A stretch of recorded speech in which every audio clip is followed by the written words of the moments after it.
Olá, amigos, amigas. Hoje nós vamos falar da grande dama da educação brasileira. Quem é ela?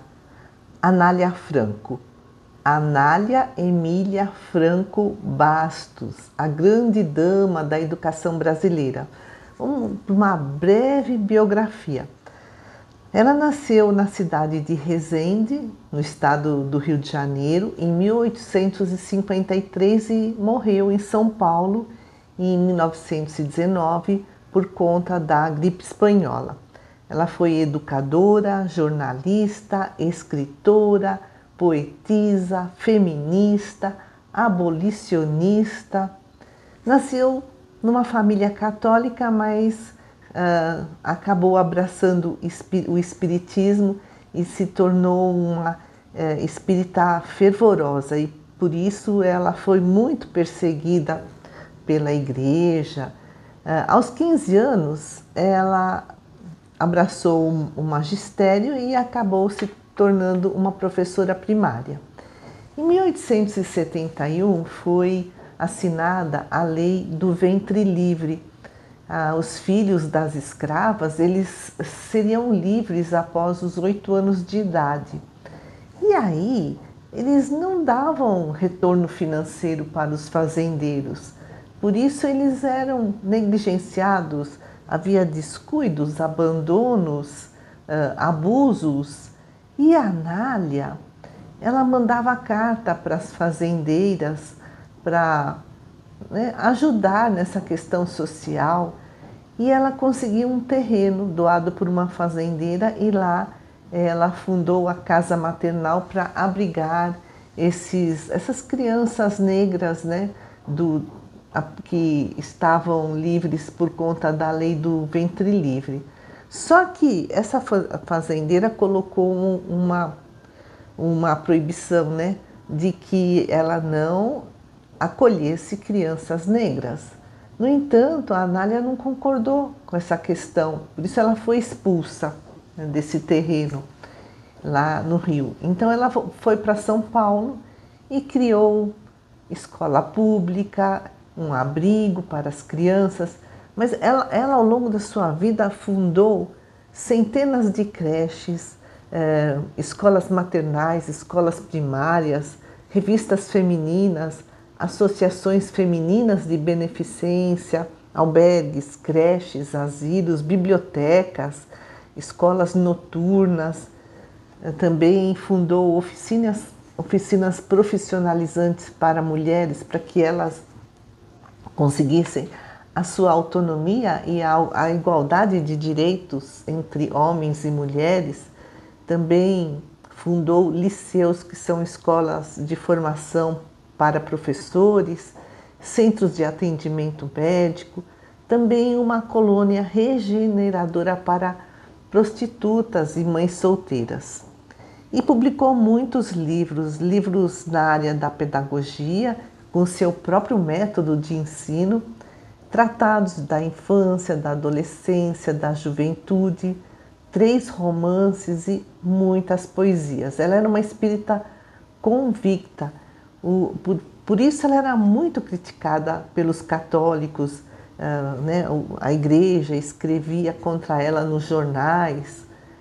O comportamento insólito, o comportamento dela, contrário aos costumes da época, ela, uma professora espírita, protegendo negros, filhos de escravos, pedindo esmolas pelas ruas em pleno regime monarquista, no regime católico e ainda escravocrata,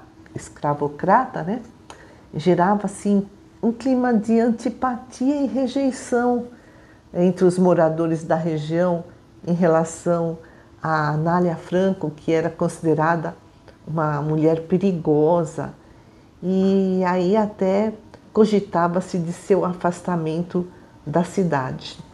Mas aí surgiu um grupo de abolicionistas e republicanos que passaram a defendê-la.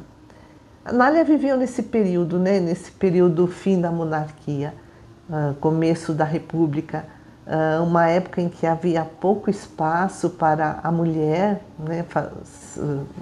trabalhar na vida pública, ela tinha pouca voz na sociedade, mas esse intenso trabalho de Anália foi uma luz no nosso planeta, certo? Foi o contrário ao pensamento dessa época escravocrata e segregacionista, né?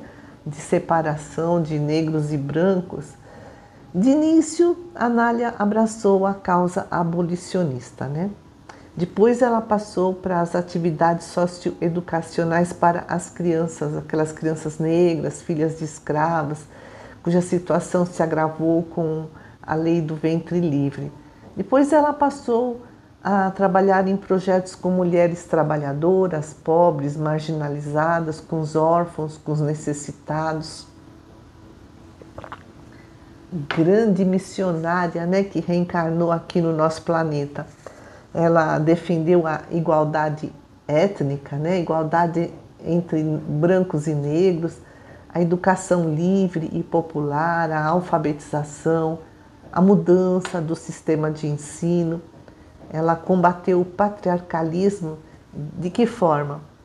Dando condições de profissionalização à mulher, né, para que ela tivesse essa posição de igualdade perante os homens, para que ela conquistasse a sua autonomia. Anália sempre buscava capacitar os atendidos e não acomodá-los, né, como aquela frase, ela ensinava a pescar, né? Ela não dava o peixe, mas ensinava a pescar. E ela defendia a liberdade, a tolerância. E os jornais católicos a criticavam por ser espírita, mas os espíritas a enalteciam por conta do seu enorme amor e a prática da caridade, né, em relação ao próximo, porque isso ela viveu no final do século XIX, o espiritismo estava chegando no Brasil. Então essa grande heroína, essa grande missionária, a grande dama da educação brasileira, tem hoje muitos locais públicos com seu nome, né, em sua homenagem.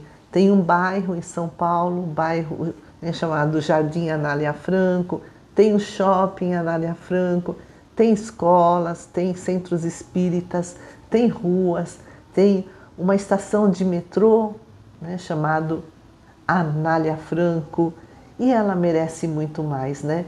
Merece toda a nossa gratidão e a nossa admiração. Amigos queridos, agradeço muito a todos que nos acompanham e até a próxima.